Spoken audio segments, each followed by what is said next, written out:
नमस्कार। खरी खरी लेकर हाजिर हूं मैं सर्वमित्रा। महाराष्ट्र से इस समय एक बड़ी खबर आई है।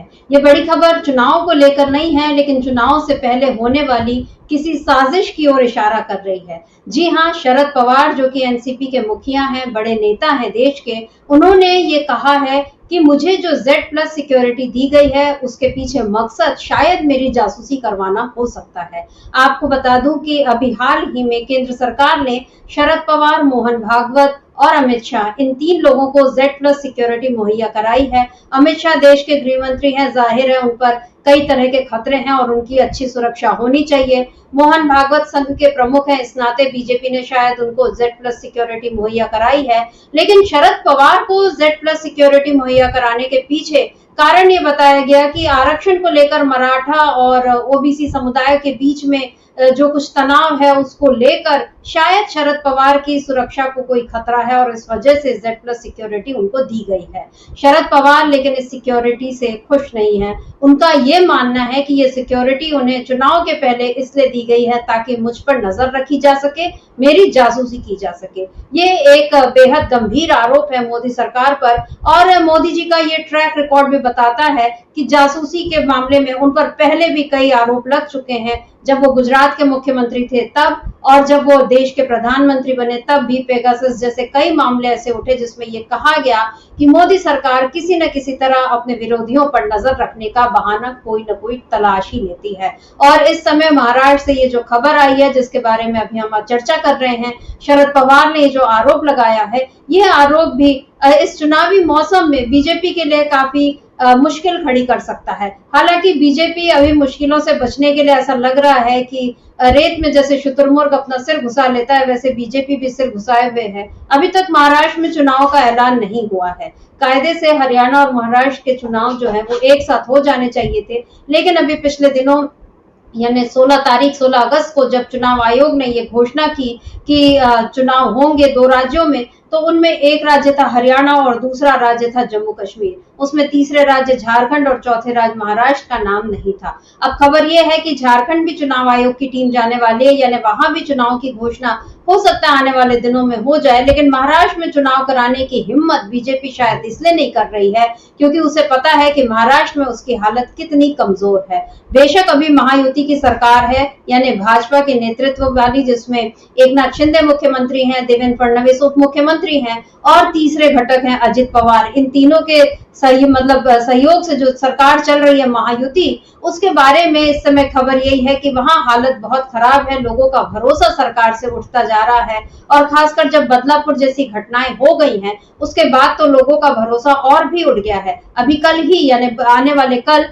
महाराष्ट्र में महाविकास आघाड़ी ने बंद का आह्वान किया है बदलापुर की घटना को लेकर ही, क्योंकि इस मामले में जिस तरह से पुलिस ने कार्रवाई की उसको लेकर न केवल समाज में बल्कि अब ये जो तीनों घटक दल हैं महाविकास आघाड़ी के, वो भी काफी नाराज हैं। कल राहुल गांधी ने तो ये तक कह दिया था कि क्या अब FIR कराने के लिए भी हमको आंदोलन करना पड़ेगा, क्योंकि इस मामले में FIR करने में भी पुलिस ने देरी की। तो ये कुल मिलाकर जिस तरह की चीजें चल रही हैं उसको लेकर महाराष्ट्र में इस समय सियासी उथल पुथल मची हुई है और इस उथल पुथल में बीजेपी के लिए एक भंवर जैसा तैयार हो गया है जिसमें उसके डूबने के चांसेस, डूबने की संभावनाएं या आशंकाएं कहें, बहुत ज्यादा दिखाई दे रही हैं। देवेंद्र फडणवीस से पूरी उम्मीद है बीजेपी को कि वो शायद संभाल लेंगे, लेकिन अब खबर ये है कि देवेंद्र फडणवीस के लिए भी दिल्ली में नया आवास एक तलाशा जा रहा है, एक सरकारी बंगला, और हो सकता है कि आने वाले वक्त में बीजेपी संगठन में यानी पार्टी के लिए देवेंद्र फडणवीस कोई महत्वपूर्ण काम करते दिखें। पहले भी इस बात की चर्चा चली थी कि जेपी नड्डा का कार्यकाल खत्म हो गया है तो उसके बाद हो सकता है देवेंद्र फडणवीस को ही नया अध्यक्ष बनाया जाए। हालांकि उनको महाराष्ट्र से बाहर निकालकर इस तरह राष्ट्रीय अध्यक्ष की जिम्मेदारी देना, क्या ये सजा होगी या ये इनाम होगा, ये भी एक जानना दिलचस्प है, क्योंकि देवेंद्र फडणवीस आखिर में क्या चाहते हैं ये भी अभी तय नहीं है। उन्हें मुख्यमंत्री से उप मुख्यमंत्री बना दिया गया और अब जब वापस चुनाव की बेला आ रही है तो उनको ये उम्मीद रही होगी कि जब बीजेपी जीत के दावे करती है तो यहाँ पर चेहरा मैं ही रहूंगा। पहले जो चेहरा थे नितिन गडकरी, उनको तो बीजेपी ने किनारे कर ही दिया। नितिन गडकरी के बाद आए देवेंद्र फडणवीस, जब वो मुख्यमंत्री बने थे पहली बार तब ये ऐसा नहीं लगा था कि ये कोई कमाल कर पाएंगे, लेकिन देवेंद्र फडणवीस महाराष्ट्र में आए और एकदम से उनका कद बहुत ज्यादा बढ़ गया। उन्हें खुद को भी उम्मीद नहीं थी कि वो इतने जल्दी राष्ट्रीय स्तर का चेहरा बन जाएंगे। लेकिन अब बीजेपी उनके साथ किस तरह का उनका इस्तेमाल करना चाहती है, ये अभी समझ में नहीं आ रहा है। देवेंद्र फडणवीस का क्या होगा, लेकिन उससे भी बड़ी बात यह है कि बीजेपी का महाराष्ट्र में अब क्या होगा। क्या अगर बीजेपी महाराष्ट्र में हार जाती है तो मोदी सरकार को, यानी जो केंद्र की सत्ता है, उसको भी खतरा होगा। कई सारे सवाल हैं, इन पर आज हम खरी खरी चर्चा करेंगे।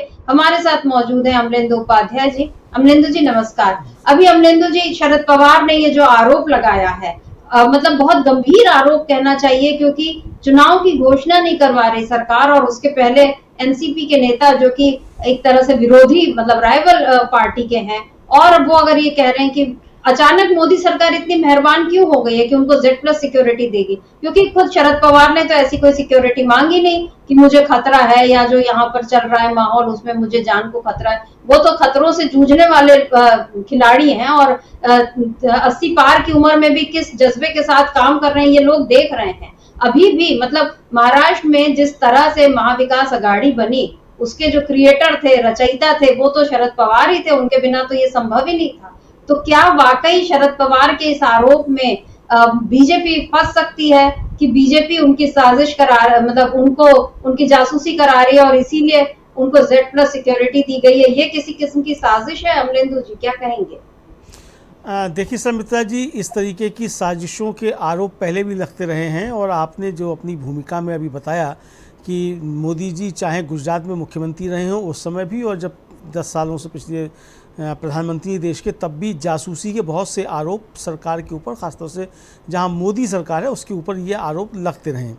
लेकिन फ़िलहाल जो मामला शरद पवार का है, इसमें भी शरद पवार का खुद का कहना है, किसी और का ये कयास नहीं है, किसी और का कुछ कहना नहीं है, बल्कि ये स्वयं शरद पवार जी का कहना है कि उनकी जासूसी कराने के लिए ये सुरक्षा दी गई है। क्योंकि उनका बयान है तमाम मीडिया में कि उन्होंने मालूम किया कि ये क्यों दी गई है सुरक्षा, तो उन्हें बताया गया कि 2 और लोगों को दी गई है, मोहन भागवत और अमित शाह। अब मोहन भागवत और अमित शाह को अगर Z+ की सुरक्षा दी जाती है तो ये तो समझा जा सकता है कि भाई मोहन भागवत के लिए भी खतरे ज़्यादा हैं, अमित शाह के लिए भी खतरे ज़्यादा हैं, और खतरे ना भी हों तो अगर एक स्टेटस सिंबल है Z+ की सिक्योरिटी, तो अमित शाह और मोहन भागवत दोनों चूँकि सरकार के संरक्षक समझे जा सकते हैं, तो उनके इस स्टेटस सिंबल को रखने के लिए Z+ की श्रेणी ठीक ठाक है, दी जानी चाहिए। Amit Shah shadow prime minister समझे जाते हैं कि वो छद्म प्रधानमंत्री हैं, और मोहन भागवत समझे जाते हैं कि वो सरकार के मुखिया हैं। एक तरीके से सारे जो लोग हैं वो संघ परिवार से आते हैं, उनके सब नमस्ते करते हैं उनको, तो इसलिए। लेकिन शरद पवार को दिया जाना ये काफ़ी ज़्यादा सवाल करता है। और महत्वपूर्ण बात यह है कि अभी थोड़े दिन पहले ही, मुझे लगता है हफ्ता भर ही बीता होगा, जब अमित शाह गए थे महाराष्ट्र में, और उन्होंने शरद पवार को लेकर के करप्शन किंग जैसे शब्दों का इस्तेमाल किया था। जहाँ तक मेरा ध्यान पड़ रहा है यही शब्द उन्होंने इस्तेमाल किया था, करप्शन किंग। तो जो करप्शन किंग जिसको गृह मंत्री बता रहे थे, और गृह मंत्रालय अगर उस व्यक्ति को Z+ की सुरक्षा दे दे, तो सवाल तो उठते हैं। अब ये भी हो सकता है समिता जी, सिर्फ जासूसी कराना ही मकसद ना हो, बल्कि इंडिया गठबंधन के बीच में ये एक संशय पैदा करना भी हो कि कहीं शरद पवार के संबंध भारतीय जनता पार्टी के साथ तो नहीं है, तो एक बीच में दरार डाली जाए और ये एक शक जो है वो पैदा किया जाए इंडिया गठबंधन के बीच में। लेकिन शायद वो ये दांव भी अगर है तो ये दांव कामयाब नहीं हो रहा है, क्योंकि शरद पवार ने खुद इसको लेकर सवाल खड़े कर दिए कि भाई ये सुरक्षा दी किसने है और क्यों दी है, हमने तो मांगा नहीं था इसको। तो जाहिर सी बात है समिता जी कि ये सुरक्षा दिया जाना कि सुरक्षा कारणों से नहीं है, कारण इसके राजनीतिक हैं, और राजनीतिक कारण आने वाला आगामी महाराष्ट्र विधानसभा का चुनाव है। क्योंकि भारतीय जनता पार्टी को लग रहा है कि महाराष्ट्र का विधानसभा चुनाव उसके हाथ से निकलता जा रहा है, और निकलता क्या जा रहा है बल्कि निकला हुआ है। लोकसभा चुनाव में जिस तरीके से महाराष्ट्र की जनता ने अपना मत दिया है, उससे साफ जाहिर है कि विधानसभा चुनाव में भी भारतीय जनता पार्टी को ज़बरदस्त शिकस्त महाराष्ट्र में मिलने वाली है। तो उसे किस तरीके से न्यूट्रलाइज़ किया जाए, या उसमें किस तरीके से सेंधमारी की जाए, क्या क्या रणनीति अपनाई जाए, उसमें एक रणनीति ये भी हो सकती है कि शरद पवार के प्रति इंडिया गठबंधन में अविश्वास पैदा किया जाए, इस रणनीति पर चलते हुए भी ये दिया जा सकता है। और दूसरा वो भी हो सकता है जो शरद पवार कह रहे हैं कि उनकी जासूसी कराई जाए कि उनसे कौन कौन लोग मिल रहे हैं, चूँकि अजीत पवार को लेकर भारतीय जनता पार्टी बहुत असहज महसूस कर रही है शर्मिष्ठा जी। और उनके जो दो मुखपत्र कहे जा सकते हैं, एक तो ऑर्गेनाइज़र और दूसरा जो मराठी का है विवेक, दोनों में लेख लिख कर के ये कहा जा चुका है कि अजीत पवार की वजह से भारतीय जनता पार्टी को नुकसान हुआ और विधानसभा चुनाव में अजीत पवार को साथ में नहीं रखना चाहिए। इधर अजीत पवार की जो यात्रा निकली थी उसमें बीजेपी के कार्यकर्ताओं ने जो झंडे वंडे दिखाए थे उनको, उसको लेकर बहुत सख्त नाराज़गी जो थी वो अजीत पवार ने जताई थी। उन्होंने कहा था कि हम देवेंद्र फडणवीस से इस पर बात करेंगे। तो ये एक तरीके से कहा जाए कि जो अविश्वास पैदा हो रहा है एनडीए में खुद में, और अजीत पवार जिस तरीके से कर रहे हैं, तो क्या ये भी जासूसी कराने के लिए शरद पवार की दिया गया है Z+ की श्रेणी, ताकि ये मालूम हो सके कि शरद पवार से कौन कौन लोग मिलते हैं और इसकी सूचना पहुंच सके दिल्ली दरबार में, ये देखने के लिए कि क्या अजीत पवार जो है वो संपर्क में हैं शरद पवार के साथ, या कौन कौन लोग उनके संपर्क में हैं, भारतीय जनता पार्टी का कौन कौन नेता शरद पवार के संपर्क में है। वहाँ तो बहुत सारी चीज़ें ना पार्टी के अंदर भी चल रही हैं। देवेंद्र फडणवीस का आपने जिक्र किया, जिस तरीके से उनको बंगला अलॉट किया गया, उस पर भी हम लोग आएंगे अगले राउंड में, जो उस पर चर्चा करेंगे। लेकिन ये जो शरद पवार को सुरक्षा है शर्मिष्ठा जी, ये शुद्ध रूप से कहा जाए राजनीतिक मसला है। उनकी सुरक्षा को ध्यान में रखते हुए सुरक्षा नहीं दी गई है, और अगर सुरक्षा को ध्यान में रखते दी जानी थी इस तरीके की कोई सुरक्षा, तो आपको राहुल गांधी को देनी चाहिए थी, प्रियंका गांधी को देनी चाहिए थी, जिनके लिए मांग उठती रही है और जिनकी पार्टी भी मांग करती रही है। लगातार इसको लेकर सवाल उठते रहे कि आपने उनकी सुरक्षा छीन ली, तो आप वहाँ सुरक्षा ना देकर जिस व्यक्ति ने सुरक्षा मांगी नहीं, आप उसको सुरक्षा दे रहे हैं। और अगर आपके के पास कोई इनपुट है कि भाई उनकी सुरक्षा को खतरा है, उनकी जान को खतरा है, तो आपको फिर वो इनपुट साझा करने चाहिए देश के साथ कि आपके पास कहाँ से कोई इनपुट आया, किस एजेंसी ने आपको इनपुट दी और क्या इनपुट दिए, जिसके आधार पे आपने उनको Z+ श्रेणी की सुरक्षा दी।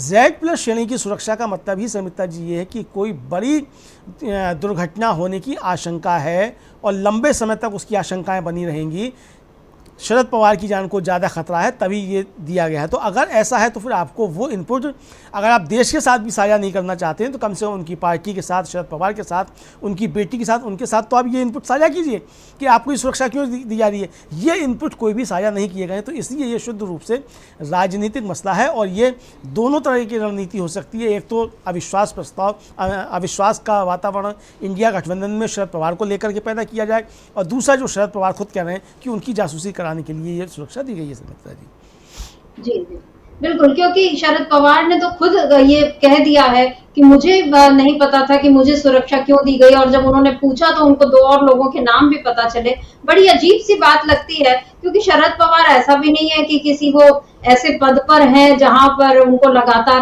क्योंकि Z+ सिक्योरिटी जो है वो सबसे महत्वपूर्ण, सबसे बड़ी सिक्योरिटी मानी जाती है। इसमें 55 जवान जो है CRPF के, वो हमेशा उनके साथ रहेंगे, उनके सुरक्षा घेरे को उस तरह देखेंगे। और आप मतलब राहुल गांधी का आपने जिक्र किया, तो किस तरह से राहुल गांधी की सुरक्षा कम की गई, किस तरह से प्रियंका गांधी का नाम वो हटाया गया, क्योंकि इन 2 लोगों ने तो सीधे सीधे अपने पिता और दादी को खोया है और एक आतंकी हमलों में खोया है। उसके बाद इन मतलब गांधी परिवार पर हमेशा से खतरा रहा है, और न केवल देश के भीतर बल्कि बाहरी लोगों से भी खतरा रहा है। तो ये एक बड़ी गंभीर बात है। और आप याद कीजिए, कुछ समय पहले संजय राउत ने भी ये कहा था, उन्होंने राहुल गांधी को लेकर ये बात कही थी कि यहाँ पर ये विदेशी कोई मसला हो सकता है, कोई साजिश हो सकती है। तो राहुल गांधी की सुरक्षा तो आप बढ़ा नहीं रहे, लेकिन आप शरद पवार की सुरक्षा बढ़ा रहे हैं, वो भी बिना उनके कहे।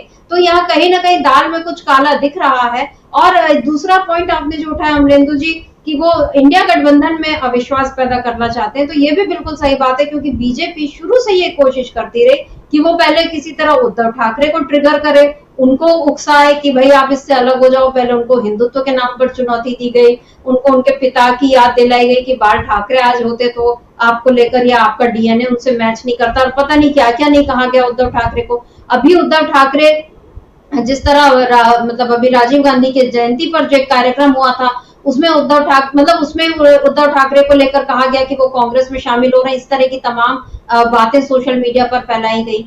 और जब उद्धव ठाकरे ने ये ऐलान भी कर दिया, उसके जो कुछ दिनों पहले जो ये बैठक हुई थी महाविकास आघाड़ी की, उसमें उन्होंने कह दिया था कि आप किसी को भी CM का नाम बताइए, मैं उसको समर्थन दूंगा, चाहे NCP से कोई बने, चाहे कांग्रेस से कोई बने। यानी यहाँ भी उद्धव ठाकरे ने साफ कर दिया कि मुझे सीएम पद का कोई मोह नहीं है और हमारा मकसद बीजेपी को हराना है। ठीक यही बात शरद पवार ने भी कही है। शरद पवार का ये कहना है कि एनसीपी से कोई सीएम का चेहरा नहीं होगा, कम से कम मैं तो बिल्कुल ही नहीं होऊंगा, और जो हमारा मकसद है बीजेपी को हराना है, सीएम का चेहरा कौन होगा ये हम बाद में देखेंगे। यानी एमवीए जो है महाविकास अघाड़ी, उसमें कहीं किसी भी तरह से कोई दरार नहीं पड़ रही। उधर महायुति है जिसमें दरारें ही दरारें दिख रही हैं, बल्कि अब वो बढ़कर खाई जैसा होने लग गया है। अभी खबर आई कि महायुति में अब घबराहट इस बात को लेकर है कि सीट बंटवारे जब मतलब होंगे तो उसमें जो बीजेपी नेताओं के भी पत्ते कट सकते हैं, उसमें एनसीपी नेताओं के भी पत्ते कट सकते हैं, यानी पवार गुट के, जो अजित पवार गुट के, और इसीलिए अब महायुति में जो है एक तरह से बिखराव देखा जा रहा है। अभी कम से कम 1 दर्जन सीटें ऐसी बताई जा रही हैं जिनमें बीजेपी नेता जो हैं वो इस चिंता में हैं कि कहीं अगर ये सीट अजित पवार या एकनाथ शिंदे के खाते में गई तो हमारी उम्मीदवारी कट जाएगी, ये डर बैठा है। हालांकि जो बीजेपी अध्यक्ष है बावनकुले, उनका ये कहना है कि किसी को टिकट मिले या न मिले, पार्टी में उसका सम्मान जरूर बरकरार रहेगा। ये एक किस्म की जैसे कि बच्चों को बहलाने वाली बात है वैसी लगती है। खबर ये भी है अमलेंदु जी की कोल्हापुर से महायुति में दरार पड़ने की जो शुरुआत है वो हो सकती है, क्योंकि यहाँ पे बीजेपी नेता है समरजीत घाटगे पाटिल, जो फडणवीस के बेहद करीबी हैं। लेकिन खबर है कि वो शरद पवार खेमे में जा सकते हैं, क्योंकि ये जो कागल सीट है यहाँ की कोल्हापुर की, वहां पर एनसीपी अजित पवार गुट के नेता हैं हसन मुशर्रफ, वही विधायक हैं, और ये माना जा रहा है कि जब अजित पवार ने पहले ही घोषणा कर दी है कि यहाँ से हसन मुशर्रफ को ही हम टिकट देंगे, तो समरजीत घाटगे की यहाँ पर टिकट कट सकती है, तो इसीलिए वो अब शरद पवार के पास जा सकते हैं। कोल्हापुर ग्रामीण के जो बीजेपी अध्यक्ष है राहुल देसाई, उन्होंने अब पार्टी से यानी बीजेपी से इस्तीफा दे दिया है, और उनका ये कहना है कि वो भुदरगढ़ विधानसभा सीट से चुनाव लड़ना चाहते हैं, जबकि इस सीट पर अभी शिंदे गुट के प्रकाश आंबेडकर जो हैं वो विधायक हैं। यानी ऐसे अभी 2-3 मसले सामने आए हैं, अभी तो चुनाव की घोषणा नहीं हुई है, और जब घोषणा होगी तो इस तरह की भगदड़ और तेज होगी।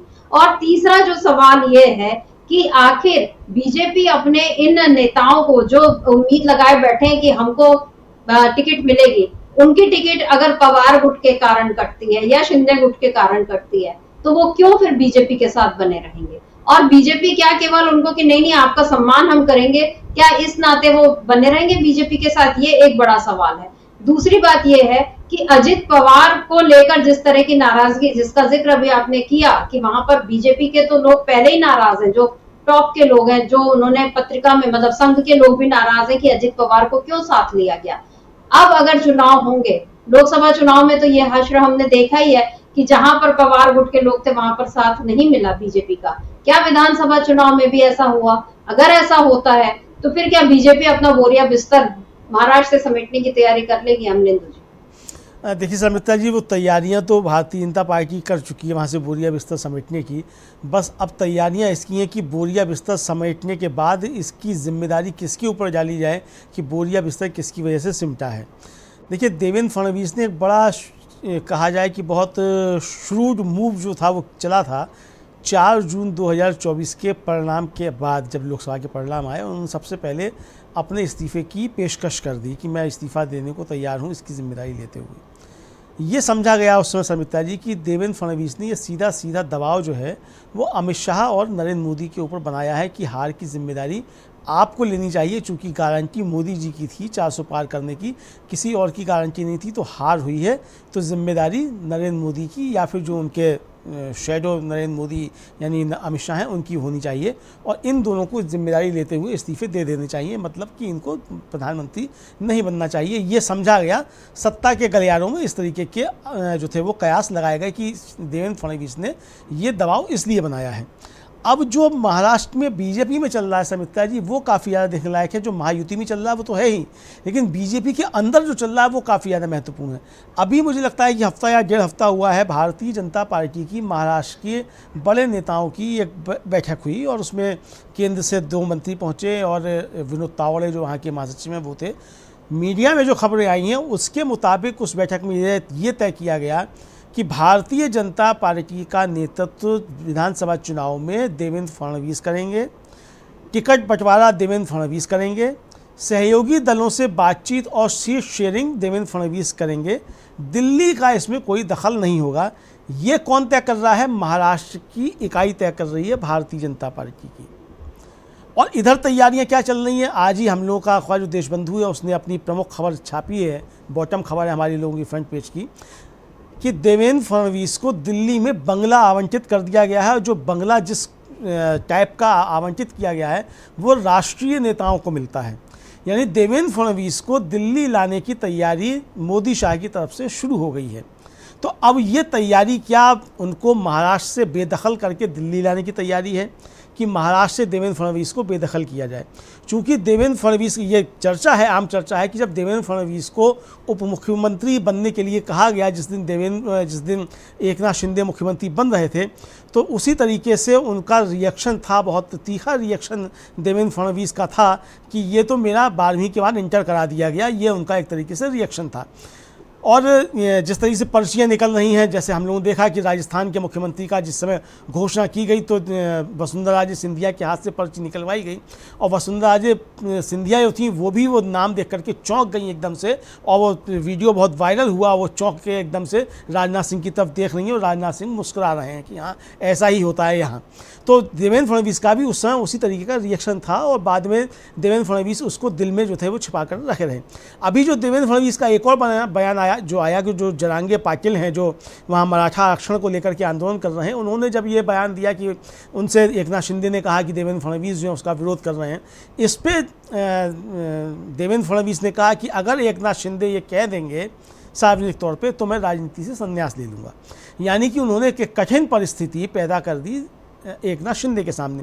तो ये समझा जा सकता है सुमित्रा जी कि देवेंद्र फडणवीस को लेकर एक तो दिल्ली दरबार जो है वो एक तरीके से बहुत ज़्यादा असहज महसूस कर रहा है कि ये वहाँ कुछ गड़बड़ कर रहे हैं, महाराष्ट्र में उनका काम नहीं होने दे रहे हैं।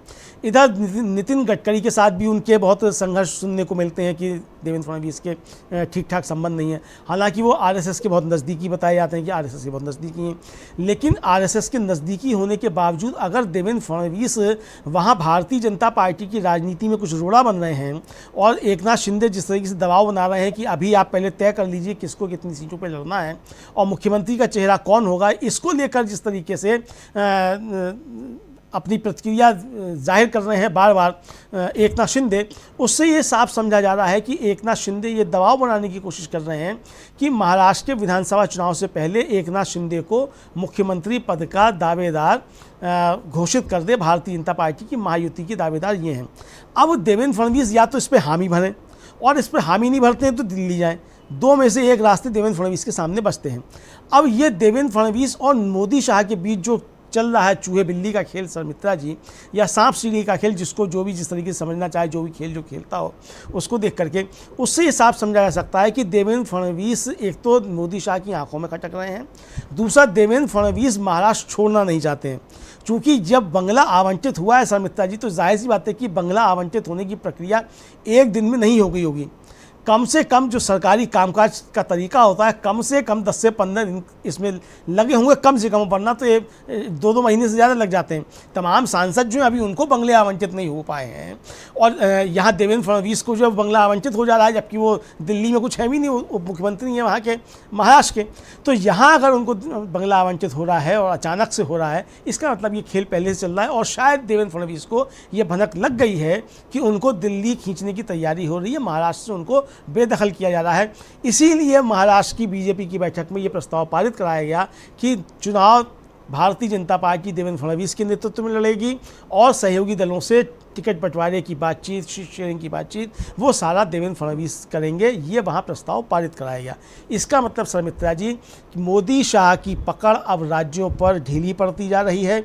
जिस तरीके से वो गुजरात में सारे के घर के सारे बल्ब बदल डालेंगे तर्ज पर पूरा मंत्रिमंडल बदल डालते थे, जिस तरीके से 3-3 मुख्यमंत्री उन्होंने उत्तराखंड में बदल डाले, जिस तरीके से शिवराज सिंह चौहान को उन्होंने हटा दिया, पर्ची निकाल के मोहन यादव बन गए, पर्ची निकाल कर जिस तरीके से वहाँ भजन लाल शर्मा बन गए, या छत्तीसगढ़ में विष्णुदेव साय बन गए, ये पर्ची निकालने का खेल अब मोदी शाह के लिए कड़ा होता जा रहा है भारतीय जनता पार्टी में।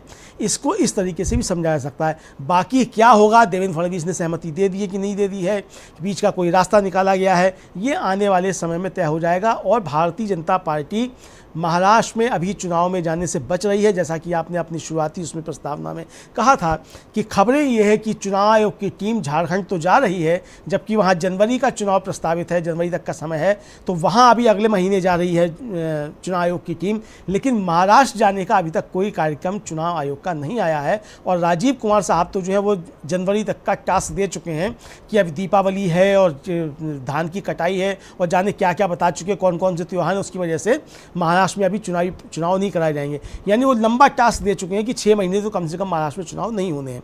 अगर ऐसा है तो ये साफ समझा जा सकता है कि भारतीय जनता पार्टी महाराष्ट्र में चुनाव में जाने से बुरी तरीके से घबरा रही है और मोदी शाह उससे पहले ये तय कर लेना चाहते हैं कि देवेंद्र फडणवीस नाम का कांटा जो है वो उनके रास्ते से महाराष्ट्र से निकल जाए, ताकि महाराष्ट्र में उनको जो खेल करने हैं वो खेल कर सकें। सुमित्रा जी जी बिल्कुल, मोदी शाह के खेल अपनी जगह हैं और उस खेल को समझना शायद बीजेपी के नेताओं के लिए भी अब मुश्किल होता जा रहा है।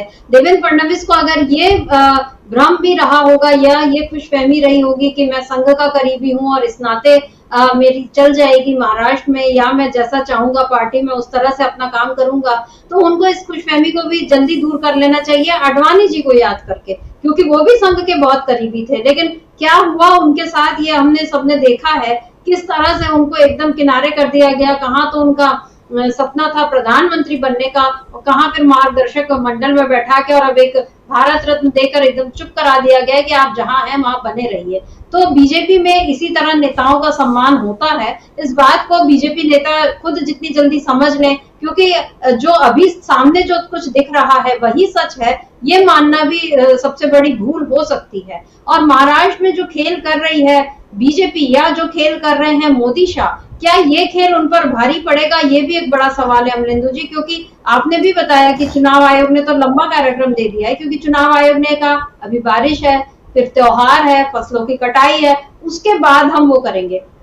अब सवाल ये है कि यहाँ तो हिंदुस्तान में तो ये इसी तरह विविधताओं वाला देश है और इसी तरह यहाँ पर सब चुनाव होते हैं। एक तो मोदी जी वहां बोलते हैं लाल किले से एक देश एक चुनाव, तो फिर तो पूरे देश का मौसम एक जैसा कभी भी नहीं रहेगा, ना सारी जगहों पर एक जैसे फसलें कटेंगी, ना एक साथ त्योहार मनाए जाएंगे, वो तो पूरे साल भर ये सिलसिला चलता रहता है। तो महाराष्ट्र को लेकर ये जो कमजोर दलील दी है राजीव कुमार ने, क्या इस दलील से वो मतलब अपने ऊपर उंगलियां उठने से बचा पाएंगे खुद को?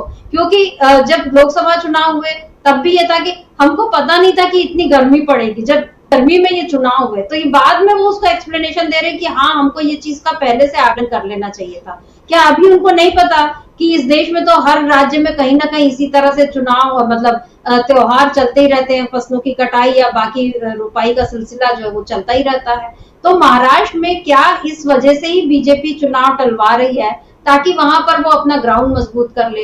लेकिन जो हालात दिख रहे हैं उसमें तो ये दिख रहा है कि जितने दिन बीतते जा रहे हैं उतनी ज्यादा बीजेपी के लिए मुश्किलें हो रही हैं, क्योंकि एकनाथ शिंदे जो भी हो एक सक्षम मुख्यमंत्री नहीं खुद को साबित कर पाए हैं। उनके साथ बहुत सारी गड़बड़ियां हो रही हैं और हर बार उस गड़बड़ी के लिए आप किसी का मतलब और किसी का कंधा तलाश लें कि उसके कंधे पर रख के हम बंदूक चला लें, तो ये भी संभव नहीं है। अभी जो बदलापुर की घटना हुई, कल उस पर उतर रही है पूरी एमपीए। जब 3 दलों के लोग उतरेंगे सड़क पर तो क्या उसको किस तरह से संभालेगी सरकार? और इसके अलावा बाकी चीजें जिस तरह से चल रही हैं प्रशासन में, क्योंकि अभी उद्धव ठाकरे ने एक बयान ये दिया था कि मुझसे बहुत से अधिकारी ये बोलते हैं कि आप सत्ता में जल्दी वापस आइए क्योंकि बहुत भ्रष्टाचार है और हम लोग पर बहुत दबाव बनाया जाता है। अधिकारी वहां पर संतुष्ट नहीं है, वहां की जनता जो है वो बड़ी दुखी है। धारावी का मामला जिस तरह से उद्धव ठाकरे ने उठाया, या वो सीधे सीधे मराठी अस्मिता को लेकर अब जो बात करने लगे हैं, उद्धव ठाकरे भी बिल्कुल अब अपने तेवर दिखा रहे हैं।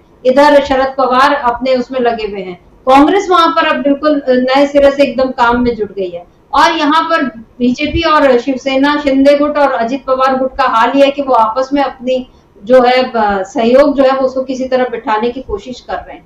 क्या ऐसे में महाराष्ट्र में बीजेपी की जमीन और कमजोर नहीं हो रही? और जितनी देर करेंगे क्या उतना इनके हाथों से ये मौका नहीं निकल जाएगा कि वो चुनाव में अपनी साख बचा पाए? अमलेंदु जी देखिए समित्रा जी, भारतीय जनता पार्टी के हाथ से जिस तरीके से हाथ से रेत निकलता है उसी तरीके से वक्त निकलता जा रहा है महाराष्ट्र में भारतीय जनता पार्टी के हाथ से। और अगर इसको कुछ रोकना है तो भारतीय जनता पार्टी इसको टालने की कोशिश ना करे। हालांकि जो उनको करना है वो करेंगे, हम किसी को कुछ सुझाव देने वाले नहीं हैं। लेकिन जो हम समीक्षा कर पा रहे हैं शर्मिष्ठा जी पूरे परिस्थितियों की और महाराष्ट्र की जो ज़मीनी स्थिति है उसको देखते हुए, उससे यही अंदाज़ साफ तौर पर लगाया जा सकता है कि बीजेपी भले ही ये सोचती हो कि वहाँ वो देर करेगी तो उसको कुछ फ़ायदा होगा और ज़मीन पे चीज़ें कुछ ठीक कर ली जाएंगी, कुछ नए समीकरण बन जाएंगे, या इंडिया गठबंधन में तोड़फोड़ कर ली जाएगी, या कुछ और चीज़ें कर ली जाएंगी। लेकिन ये चीज़ें हल होने वाली नहीं हैं और जितना देर करेंगे उतना उनके हाथ से महाराष्ट्र निकलता चला जाएगा। देवेंद्र फडणवीस आज अगर दिल्ली आ रहे हैं या आने को तैयार नहीं है, जो भी है, जिस भी तरीके की खबरें आ रही हैं और जो उन्होंने वहाँ प्रस्ताव पास करा दिया है, अगर चुनाव हो जाता, पहले समय पे चुनाव हो जाता तो चीज़ें कुछ और हो सकती थी। हो सकता है कि उसको कुछ निपटा जाता।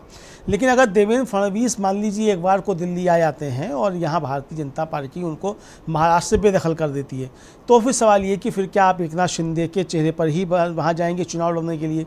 अगर भारतीय जनता पार्टी ऐसा करती है, एकनाथ शिंदे के चेहरे पर ही चुनाव लड़ती है, तो शर्मिष्ठा जी इनको फिर 5 साल पहले उद्धव ठाकरे को मुख्यमंत्री बनाने में क्या परेशानी थी? भारतीय जनता पार्टी से ये सवाल ही पूछे जाएंगे। भाई, जब अमित शाह ने जाकर उद्धव ठाकरे से वायदा किया था कि 2.5 साल का मुख्यमंत्री होगा, 2.5 साल हमारा मुख्यमंत्री, 2.5 साल आपका मुख्यमंत्री, तो आपने जो वायदा किया था आपको उसको निभाना चाहिए था। आपने वो वायदा नहीं निभाया और आपने वहाँ एक तरीके से शिवसेना को हड़पने की कोशिश की। परिणाम उसका क्या हुआ कि आप अपना मुख्यमंत्री तो तब भी नहीं बनवा पाए। मुख्यमंत्री आपको शिवसेना का ही बनवाना पड़ा, भले ही वो शिवसेना से तोड़ के लाया वो बनवाना पड़ा। तो अगर आप पहले ही ये बात कर देते कि शिवसेना का ही मुख्यमंत्री बनना है, तो आपका एक जो 30 साल पुराना सहयोगी था कम से कम वो आपसे दूर नहीं होता। और आज सबसे बड़ा आलोचक अगर भारतीय जनता पार्टी का कोई देखा जाए शर्मिष्ठा जी महाराष्ट्र में, तो उद्धव ठाकरे हैं। और आपके लिए मुश्किल में पैदा कर रहे हैं वो उद्धव ठाकरे पैदा कर रहे हैं। और आपने भी अपने ऊपर ये बिल्ला लगवा लिया कि आप अहमद शाह अब्दाली हैं, जो कि कह रहे हैं उद्धव ठाकरे। तो भारतीय जनता पार्टी के चाणक्यों की ये किस तरीके की चाणक्यगिरी है, ये तो वही जाने। दूसरा व्यक्ति जो बाहर से देखेगा शर्मिष्ठा जी, वो 5 साल में भारतीय जनता पार्टी के महाराष्ट्र में जो क्रियाक्रम हैं उनको देख करके यही अंदाज तो लगाएगा ना कि आपने महाराष्ट्र में किया क्या। आखिर आपने अपना एक मजबूत सहयोगी जो आपकी विचारधारा का भी था और जिसके कंधे पर चढ़ कर के आप महाराष्ट्र में राजनीति किया करते थे 30 साल तक, आपने उसके साथ भी धोखा किया।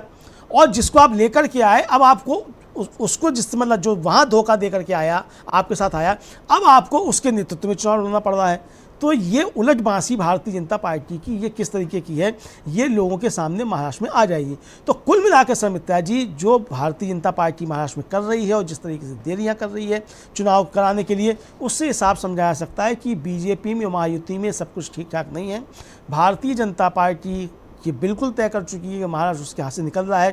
केवल वो ये चाहती है कि हरियाणा के साथ चुनाव ना हो जाएं, ताकि दोनों राज्यों के जब विधानसभा चुनाव के परिणाम आएँ तो मोदी जी के ऊपर भारतीय जनता पार्टी के अंदर कोई दबाव ना बने कि आप इस्तीफा दीजिए, आपसे अब नहीं समझ रहा है और आपकी वजह से भारतीय जनता पार्टी की हार हो रही है।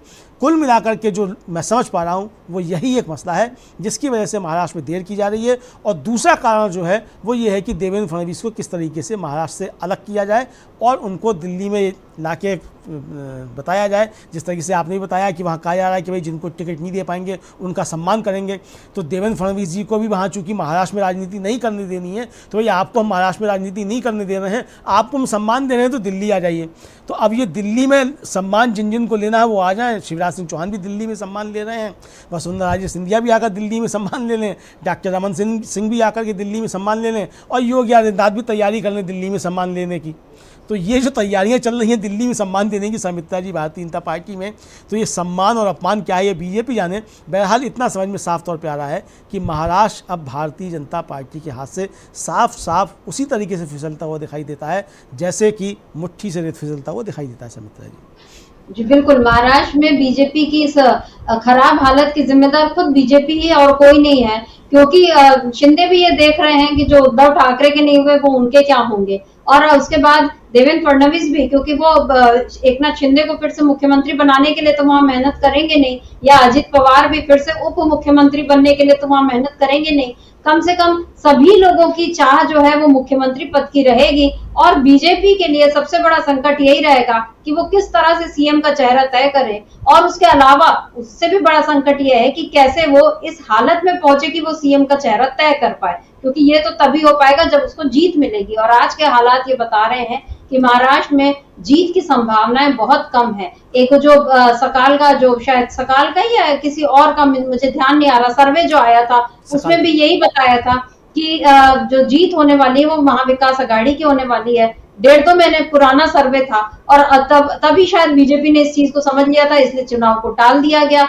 अब लेकिन चुनाव जब होंगे तब तक और इसमें कितना बिगाड़ आ जाएगा, इसको बीजेपी शायद समझ नहीं पा रही है, और नहीं समझ रही है तो उसका नुकसान भुगतने के लिए मोदी तैयार रहे, क्योंकि ना जम्मू कश्मीर से बीजेपी के लिए अच्छी खबर है, ना हरियाणा से अच्छी खबर है। झारखंड में भी चंपई सोरेन का ये हो गया कि फिलहाल बीजेपी में तो नहीं जा रहे, जो ऑपरेशन लोटस चलाना चाह रही थी बीजेपी वो भी वहां कामयाब नहीं हुआ। अब महाराष्ट्र की सत्ता कैसे बचाएगी ये देखने वाली बात होगी। तो सबसे बड़ी देखने वाली बात तो फिलहाल अमलेंदु जी ये है कि ये Z+ सिक्योरिटी जिसको लेकर आशंका जाहिर की है शरद पवार ने कि वो जासूसी कराने के लिए है, क्या ये बात कहीं जाकर अगर साबित होती है तब तो बीजेपी के लिए और ज्यादा मुश्किलें बढ़ जाएंगी।